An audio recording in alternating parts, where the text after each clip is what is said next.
Okay, Assalamualaikum warahmatullahi ta'ala wabarakatuh.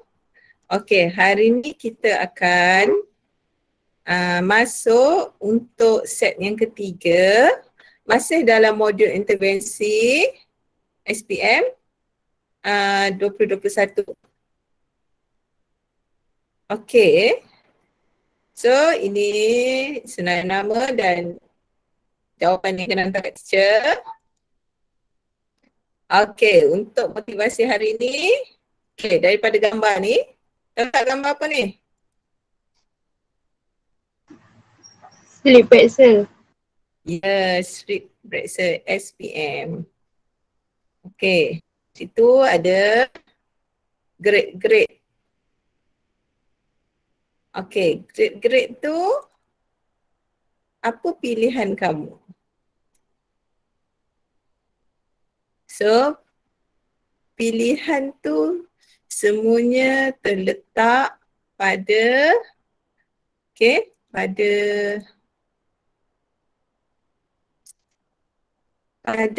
tangan kamu sendiri, usaha kamu sendiri.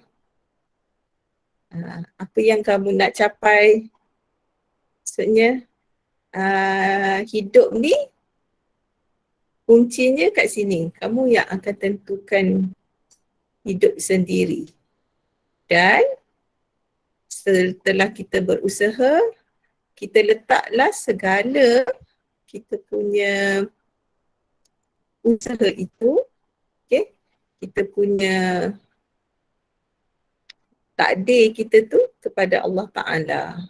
Lepas tu apa saja yang Allah beri, itu yang kita terima dengan rasa redha, dengan rasa pasrah. Kita menerima sebab kita beriman pada qada dan qadar kan. So kita kena terima berlapang dada sebab kita kena tahu ini bukan saja satu bentuk ujian.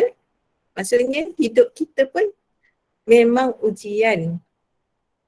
Ya, apa saja yang Allah bagi kat kita sekarang adalah ujian untuk iman kita akan datang. Okay, itu saja teacher nak beri motivasi untuk hari ini. Kita masuk kepada soalan. Okay, soalan 1. Gambar tak berapa nampak kan untuk kamu kan? Okay. Soalan 1 ni menunjukkan gerak balas dalam tumbuhan P dan tumbuhan Q. Okay, tumbuhan P dan tumbuhan Q.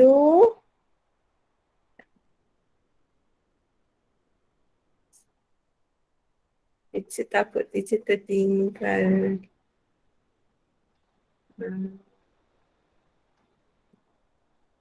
Sekejap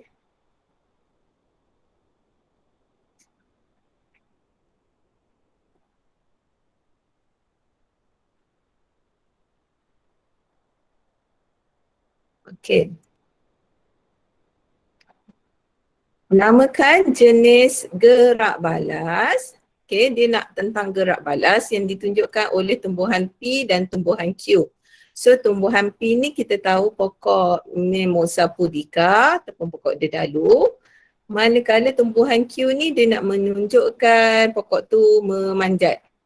So memanjat kita kena ingat dia berlakunya sentuhan. Yang mana tendril tu bersentuh pada batang kayu. So gerak balasnya ialah nasti dan thigmotropisme. Okay, kena dapat beza. Sebelum ni pun kita dah sentuh soalan ni. So nasti ni gerak balas terhadap sentuhan juga. Cuma dia tidak melibatkan arah. Maksudnya satu bersentuh, habis semua daun ni tertutup. Manakala kalau dia thigmotropisme, so kalau pada Allah Akbar, okay, batang kayu pun saya ingat. Okay. Dia bersentuh tu pada kawasan situ saja. Setiap kali dia bersentuh, okay, tendril tu bersentuh pada objek kayu, hanya pada kawasan itu sahaja berlaku gerak balas. Pada daun yang lain ni tak ada. Okey, seterusnya kita tengok dia melibatkan hormon auksin. Apakah kesan auksin terhadap pertumbuhan pucuk dan pertumbuhan akar? Okey, dia bagi gambar, lepas tu terbalik dan menunjukkan pucuk tumbuh ke atas, akar tumbuh ke bawah. So, soalannya terangkan peranan auksin dalam gerak balas geotropisme. So, kamu kena terang geotropisme, tapi boleh terangkan sama ada pucuk ataupun akar. Okey, pucuk ataupun akar. Kalau kita boleh pilih akar, bila kita pilih akar, kita boleh terangkan bahawa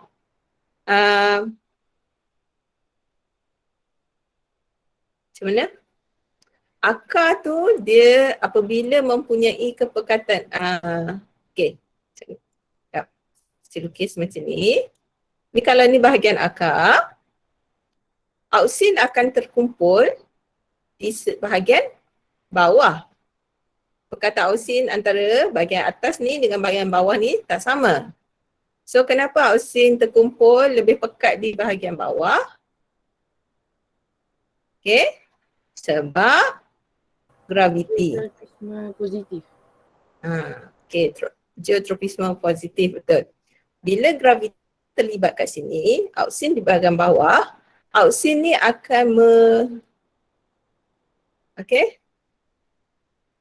merencat rasanya macam dari graviti dan akan menyebabkan akar membengkok ke saya padam dulu ni. Akar membengkok ke bawah. Okey, kalau ni akar tadi setelah auksin. Okey, auksin ni dia merencat bahagian ni. Bahagian bawah. So, bahagian atas akan panjang dengan lebih cepat.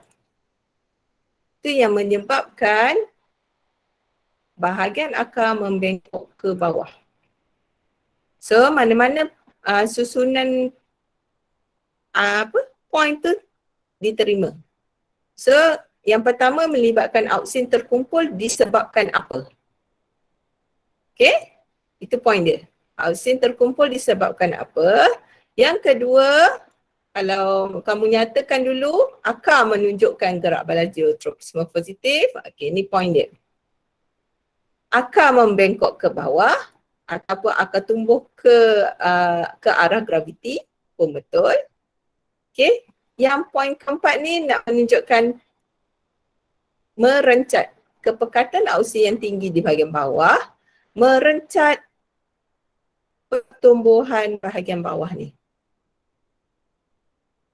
Okey. Atau kat sini maksudnya still dalam geotropisme tapi kamu cerita pucuk. Okey, untuk bahagian pucuk pula, kalau pucuk ni kat sini terutamanya. Macam mana dia boleh membengkok ke atas. Okey. Untuk di bahagian pucuk, auksin masih terkumpul di bahagian bawah disebabkan daya graviti. Cuma kepekatan auksin yang tinggi kat sini merangsang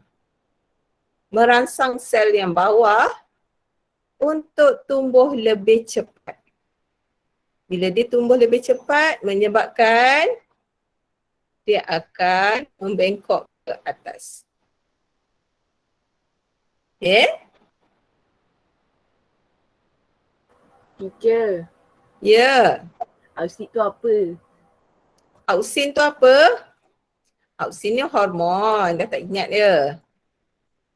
Dalam bab berapa lupa dah bab berapa. Kamu dah belajar jenis-jenis hormon. Gue buka buku hitam. Buku hitam jauh pula daripada teacher. Okey, jenis-jenis hormon yang terlibat dalam tumbuhan. Okey, bab 5, gerak balas. Fitohormon.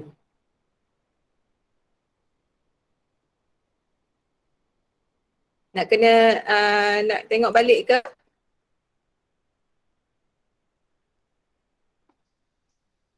Boleh. Boleh.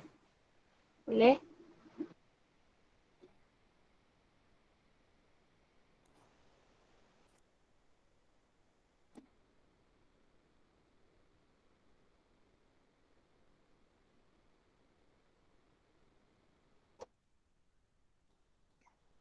Macam dah lama tak belajar ni.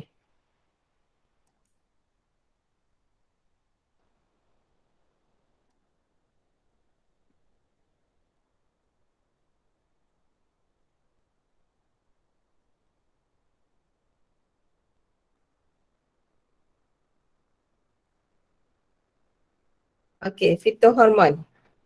Fitohormon, hormon-hormon yang terlibat untuk pertumbuhan pokok. Pertumbuhan. Okay, so setiap gerak balas tumbuhan dikawal oleh hormon. Kerana tumbuhan ni dia tak mengandungi sistem saraf macam kita, manusia dan haiwan. Okay, dia hanya ada sistem hormon untuk mengawal atur hidupan dia. Mengawal atur semua gerak balas tadi. So, fitohormon merupakan bahan kimia. Okay, hormon kan bahan kimia yang merangsang gerak balas, so menyebabkan tumbuhan tu dapat membuat gerak balas terhadap sebarang rangsangan cahaya, air, graviti.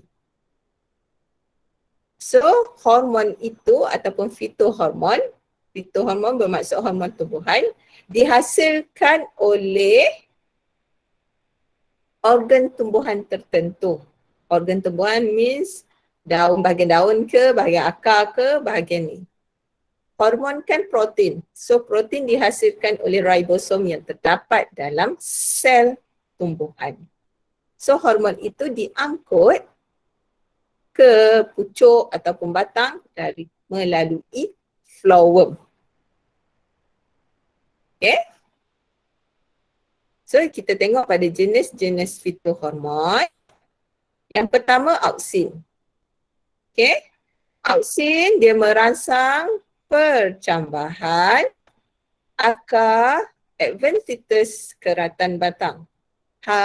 Akar adventitus keratan batang ni maksudnya bila kita buat tut ataupun pokok yang boleh membiak melalui keratan batang. Okay. So auksin dah yang menghasilkan akar pada keratan batang tersebut. Okay, menggalakkan perkembangan kedominan apex akar. Okay. Apex akar tu bahagian akar yang nak tumbuh. So dia meningkatkan kodominan tu maksudnya, faham tak maksud dominan? Macam nak kata kekuatan ke? Faham. Okay. Supaya apex akar tu lebih banyak berkembang daripada yang sisinya. Merangsang pertumbuhan dan pemanjangan sel akar. Okay, ini yang kita buat dalam soalan sekarang ni. Bahagian daun, pertama dia merencat, okay, bila banyak auksin, dia merencat keguguran buah ataupun daun yang masih muda. So untuk petani yang dia nak jaga buah dia tu daripada tak luruh, dia boleh sembuh auksin. Dan seterusnya dia merencat pengeluaran tunas sisi. Tunas sisi tu yang tepi ni, cabang-cabang tepi. So dia lebih merangsang pokok tu tumbuh ke atas. Merangsang pembahagian sel kambium semasa pertumbuhan sekunder. Dan untuk kawasan pucuk, dia menggalakkan perkembangan kedominan apex.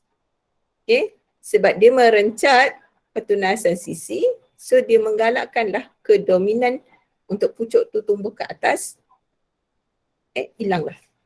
Merangsang pertumbuhan dan pemanjangan sel pucuk semasa fototropisme. Okay.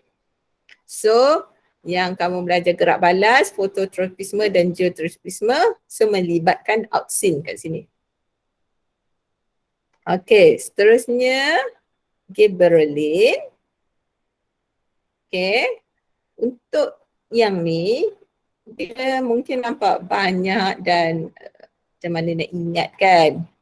So, teacher minta kamu buat macam short notes ataupun kau gunalah apa? Minomik untuk ingat nama hormon dan fungsinya. So untuk gibberellin, hormon itu dia merencat perkembangan akar, merangsang perkembangan dan percambahan biji benih. Okay, so bila kamu kena fikir kamu sebagai petani. Petani maksudnya kau baru nak menanam ataupun dalam proses penanaman. So kalau untuk meningkatkan percambahan, okay, boleh sembuh hormon gibberellin.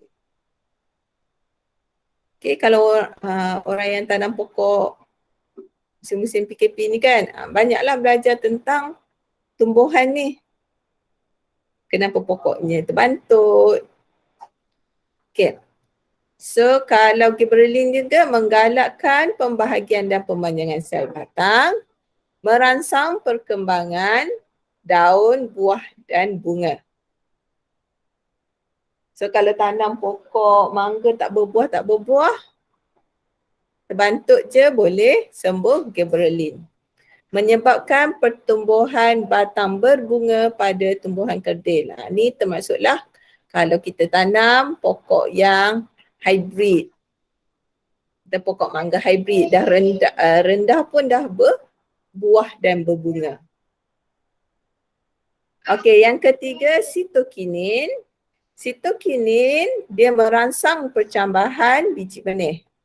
Ni simbol yang teacher letak ni adalah simbol kimia dia. Terdiri pada unsur nitrogen, hidrogen, oksigen. Ni dia punya ikatan kimia dia. So sitokinin ni, okay, dia merangsang percambahan biji benih dan bila dalam keadaan pertumbuhan, dah berlaku pertumbuhan, dia membantu merangsang pembahagian dan pembayangan sel, okay, dengan kerjasama auksin. Dia merencat perkembangan kedominan apex. Dia lebih menggalakkan pertumbuhan arah sisi. Okay. Tambah kalau bila kita tanam pokok, tak nak bagi pokok tu tinggi melayut sangat. Maksudnya kita nak rendangkan dia. Kita tebang pada pucuk sini.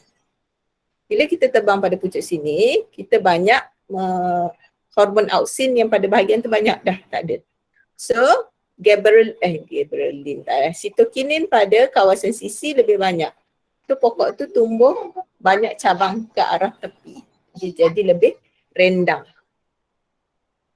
Okay, nombor 4, asid absisik. Okay, dia merencat pertumbuhan tunas dan percambahan biji benih dan menggalakkan kedormanan biji. Merencat pertumbuhan. Maksudnya asid absisik ni kalau kita dalam keadaan nak simpan biji benih tu dalam jangka masa yang lama, okay, bila kita nak simpan biji benih tu dalam jangka masa yang lama, kita boleh sembuh hormon ini supaya biji benih tak bercambah. Okey, menggalakkan pertumbuhan liang stoma pada musim kemarau. Maksudnya pada musim kemarau, pokok akan menghasilkan lebih banyaklah asid absisik supaya stoma tu lebih cepat tertutup. Dan juga merangsang pengguguran buah, daun dan bunga yang matang. Ini terutamanya pada orang kata apa? yang berskala besar. Petani berskala besar, maksudnya nak eksport, buah tu dah matang tapi dia belum betul-betul masak lagi. So boleh kita guna ni untuk dia nak luruhkan buah tu. Okey, seterusnya etilena. Ni yang pertama. Kalau tengok gambar ni, etilena dia merangsang pemasakan buah. Nampak? Buah yang dah masak, okey, tomato yang dah merah, dia akan merembeskan hormon etilena. So hormon itu akan sampai ke buah-buah yang tak masak lagi ni. So merangsang pemasakan buah, merangsang keguguran daun dan buah, merangsang penuaan tumbuhan. So ini kesan ausin pada gerak balas yang dalam sains kita. Okay, gerak balas tumbuhan dikawal oleh auksin. Okay, ini tak payah terang. Nah ini. Ini fototropisme. Okay, untuk geotropisme. Ini yang soalan kita. Okay, akar menunjukkan gerak balas geotropisme tumbuh ke arah bawah, manakala putih tumbuh ke arah atas. Okay, kenapa berlaku macam tu? Seperti saya terangkan tadi, auksin dia terkumpul di bahagian bawah disebabkan daya graviti. So bila auksin bahagian bawah, pada biji benih ni dia akan tumbuh satu kawasan satu tisu yang untuk menghasilkan pucuk, satu akan menghasilkan akar. Okay, bila macam ni, macam mana kita nak tahu pucuk akar, kita akan tengok arah dia tumbuh atas ke tumbuh ke bawah. Dan bagaimana dia boleh tumbuh ke atas disebabkan bila kepekatan dia di bahagian bawah pucuk, dia akan merangsang pertumbuhan. So pucuk akan tumbuh ke atas. Manakala pada bahagian akar, dia merencat. Bila merencat, bahagian yang banyak auksin, bahagian yang tak ada auksin akan tumbuh dengan lebih cepat. Bila dia cepat, menyebabkan dia bengkok ke bawah. Konsep ni, konsep dua bahagian pemanjangan ni, sama macam kamu belajar fizik, pemanjangan, dui lapisan strip tu, logam yang berbeza. Pemanjangan logam yang berbeza pada satu strip. Itu sama. Okey, faham?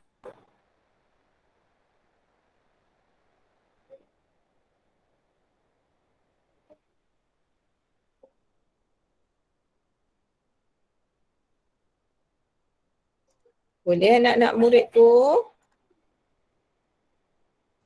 Boleh teacher. Boleh, dah Boleh. ingat dah. Dah ingat dah? Oh, aku dah belajar dah ni. Macam tu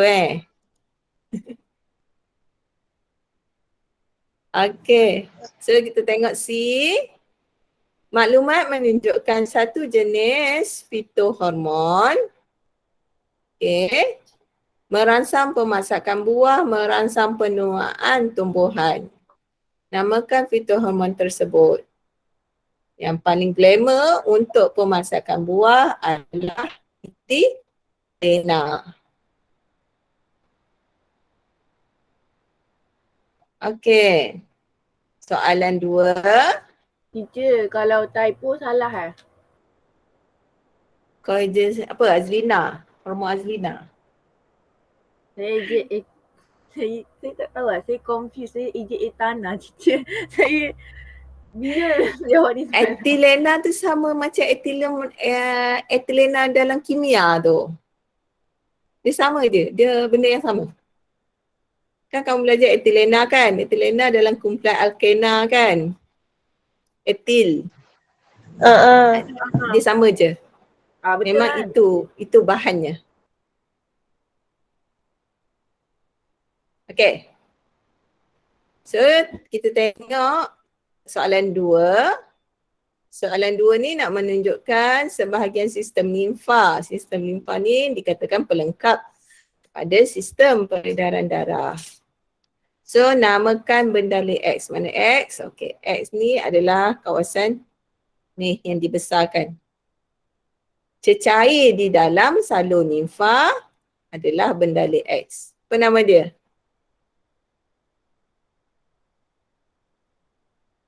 Dah buat belum?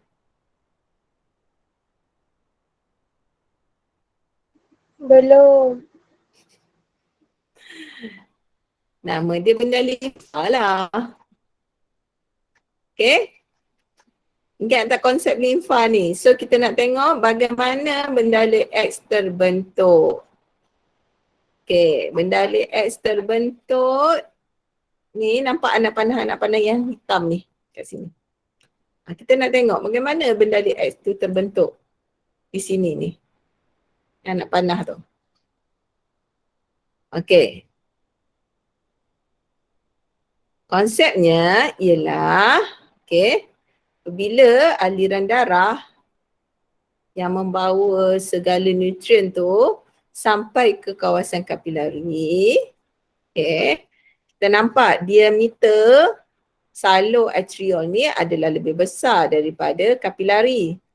So daripada kawasan yang besar, diameter dia masuk ke kawasan yang kecil macam ni, okay, dia akan menyebabkan semua kandungan dalam salur darah akan terturas keluar, okay, terturas keluar daripada kapilari tu pergi ke kawasan sel. Dia terturas keluar tetapi yang besar-besar seperti sel darah merah tak keluar lah. Ataupun protein plasma yang besar tak keluar. Okay. Bila semuanya keluar, sepatutnya dia akan memasuki semula, okay, kapilari, dia akan bertemu dengan venule ni balik. So diameter yang besar. Tapi teacher lukis, aduhai, nampak tak cantiknya. Okay. Okay. So sepatutnya semua cecair atau semua bendalai daripada sel ataupun kawasan antara sel perlu masuk semula ke dalam venule ataupun vena. Tapi hanya sebahagian saja yang masuk. Sebahagian lagi, okay, akan memasuki salur limfa. Ni teacher buat salur limfa. Okay, sebahagian lagi, sebahagian kecil akan masuk ke salur limfa. Sebab daripada kawasan yang diameter kecil nak masuk kawasan diameter besar ni kan dia macam tekanan rendah. So sebahagian je lah yang dapat masuk ke salur darah semula. Ke sistem peredaran darah semula. Sebahagian lagi manakala yang berlebihan akan masuk dalam salur limfa. Salur limfa ni akhirnya sekali dia akan bersambung di kawasan jantung tu. Ada vena cava kat situ kan. Ada satu vena subclavicle kanan. So semua salur limfa yang hijau ni, seluruh badan kita, okay, semuanya akan dikembalikan masuk ke dalam vena subclavicle kanan dan masuk ke dalam jantung. Bila masuk ke dalam jantung, dia dah bahan tersebut ataupun limfa tu dah bertemu baliklah dengan sistem peredaran darah. Itu yang dikatakan dia sebagai pelengkap kepada peredaran darah. Okey. Ni. Oh, bila teacher guna class point tak bawah ni nampak sikit So, kita terangkan huraian pembentukan bendalai limfa dengan perbezaan saiz diameter. So menghasilkan tekanan hidrostatik yang tinggi. Oh, teacher tinggal point ni. Penting ni. Tekanan hidrostatik yang tinggi ni penting. memaksa sebahagian komponen daripada plasma darah terturas keluar masuk ke dalam ruang antara sel. Okey. Seterusnya soalan darjah 2.2 menunjukkan keadaan kaki wanita hamil. Bengkak pada bahagian kaki terutamanya.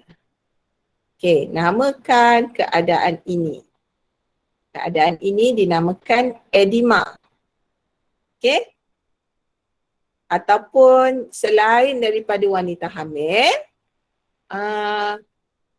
pesakit yang bedridden, okey, yang terlantar lama atas katil, macam penyakit pesakit di hospital pun ada kemungkinan mengalami edema ni. Kenapa berlakunya edema? Okey, kalau untuk wanita hamil, yang pertama, kehadiran fetus yang membesar dalam uterus, dia akan menyebabkan salur limfa akan terhimpit. So, bendali tisu tidak dapat dikembalikan ke sistem peredaran darah menyebabkan dia terkumpul banyak pada ruang antara sel. So, sel badan akan menjadi bengkak. Seperti terang tadi, kan? Kalau kita ada salur limfa. Sepatutnya salur limfa ni dia mengalirkan semua bendali tisu yang berlebihan dekat daripada ruang antara sel. Okay, semua bendali-bendali yang daripada ruang antara sel yang berlebihan akan masuk dalam salur limfa. So bila salur limfa ni, sebab salur limfa ni dia tak macam salur darah. Salur darah ada pressure, ada tekanan yang tinggi untuk pengaliran dan dia ada jantung untuk pump. Salur limfa ni tak ada melibatkan pengepaman daripada jantung. So bila berlakunya tekanan menyebabkan dia jadi sempit, okay, so dia tak boleh nak mengalirkan limfa, so menyebabkan bendali tu terkumpul banyak kat kawasan ni. Bila terkumpul banyak kat kawasan antara sel, tisu badan tu kita nampak bengkak. Okay. Faham untuk salur limfa ni? Boleh masuk soalan seterusnya? Boleh. Boleh. Dah lapar semuanya. Kita habiskan soalan 3 dengan 4. Sempat tak? Okey, soalan 3 menunjukkan organisma daripada 4 daripada 5 alam. Okey, namakan alam A dengan B. Okey, ini mudah je. Eubacteria dengan protista, betul. A dengan B, kena dapat beza Macam mana nak beza eubacteria dengan protista? Kalau teacher punya ni dia tak nampak. Okey. Organisma dalam alam C.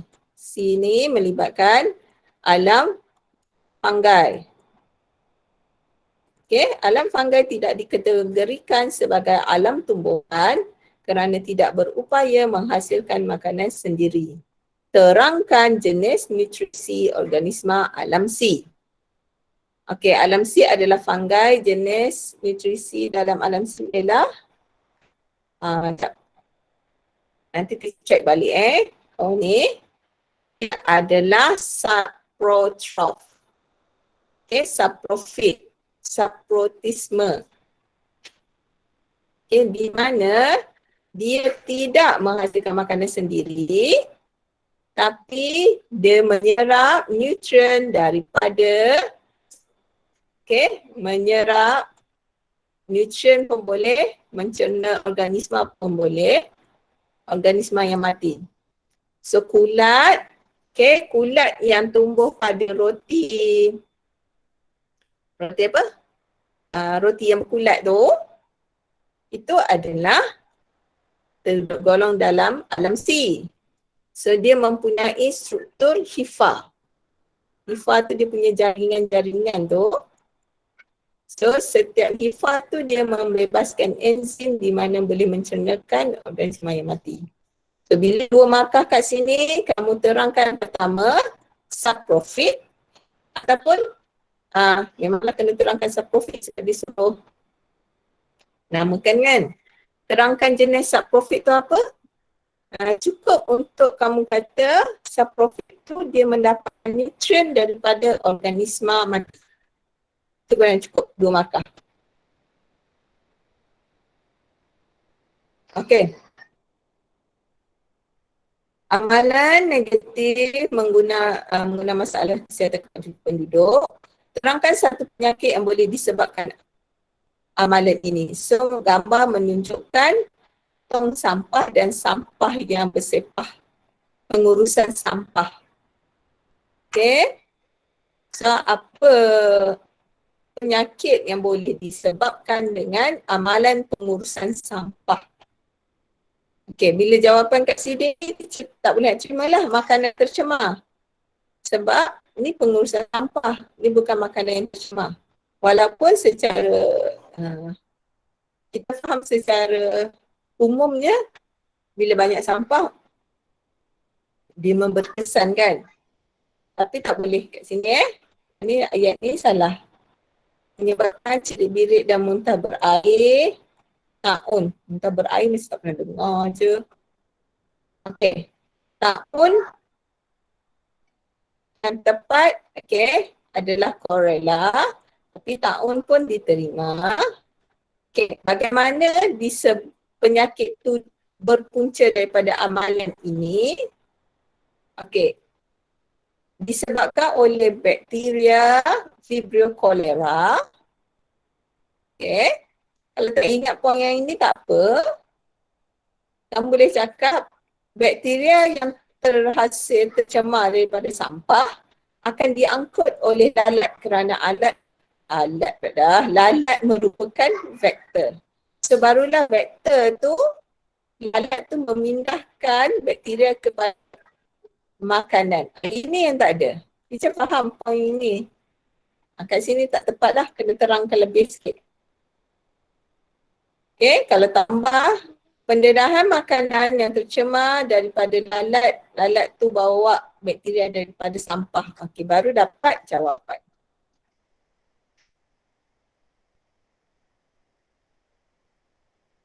Okay. Soalan 4, rajah menunjukkan sistem pencernaan manusia. Kita cari gambar, lebih kurang samalah. Okay. Kawasan A, organ B, organ C dan D. Namakan enzim yang dirembeskan di dalam mulut. Mudah je kan? Amylase. Okay, amylase neo. Namakan lagi tak dah. Terangkan fungsi enzim di A1. Apa fungsi amylase neo? Menghancurkan makanan. Gigi menghancurkan makanan kan? Fungsi amylase neo menghidrolisis kanji kepada maltosa. Mencerna kanji kepada maltosa. Hidrolisis pun betul. So dalam pH yang neutral.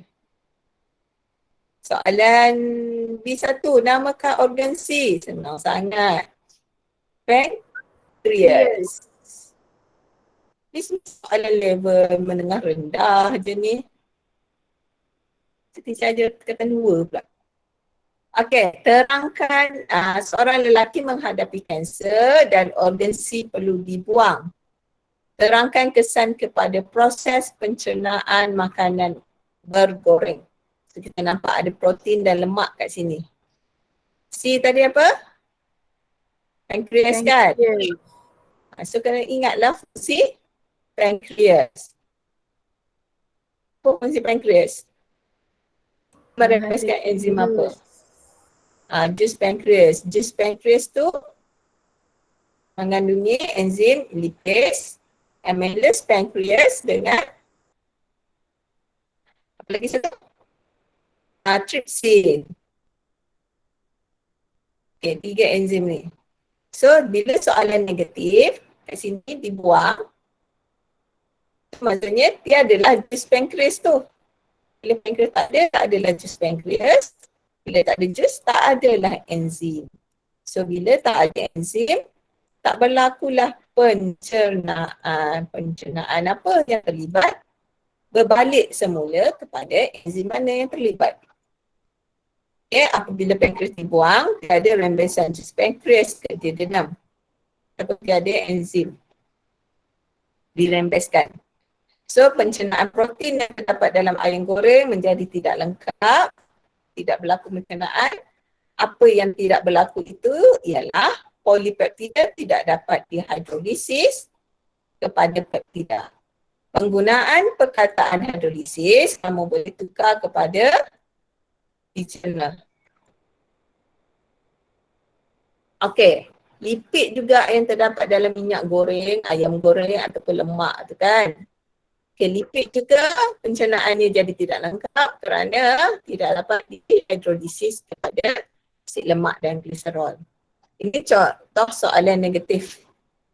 Kena belajar menulis jawapan negatif supaya kita tak hilang markah. Nyatakan satu perbezaan antara proses pencernaan yang berlaku di berlabel D dan D. D tadi tu apa? Perut Perut, D usus. So perbezaan, mesti guna ayat perbezaan. Boleh buat pH sebab nampak beza betul pH di kawasan perut dan pH di kawasan usus. Okay. pH ini dalam bentuk jawapan tapi kamu bentuk dalam bentuk ayat. Okay. Bentuk ayat kena guna perkataan manakala kat tengah ataupun tetapi. Manakala, ya Allah. Di usus kecil kan. Lepas tu? Dia kata perut. Allah, salah sebut. Tulis usus. D usus kecil. Teacher kata B perut. Teacher cakap salah tadi. Pakat lapar. Cepat dah lapar ni. Okay. So B ni perut. D ni usus. So di perut hanya melibatkan pencernaan protein. Di usus melibatkan pencernaan karbohidrat, protein dan lipid. Okay. Ataupun kamu boleh buat dalam bentuk hasil pencernaan apa. Yang teacher kata tadi, pH lah paling mudah nak ingat. Okay. Soalan 5 kita sambung minggu depan.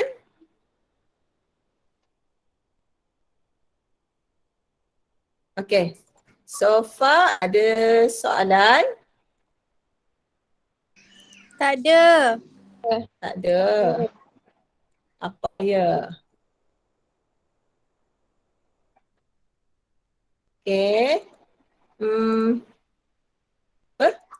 Okay, kita jumpa minggu depan. Okay, terima kasih semua. Assalamualaikum.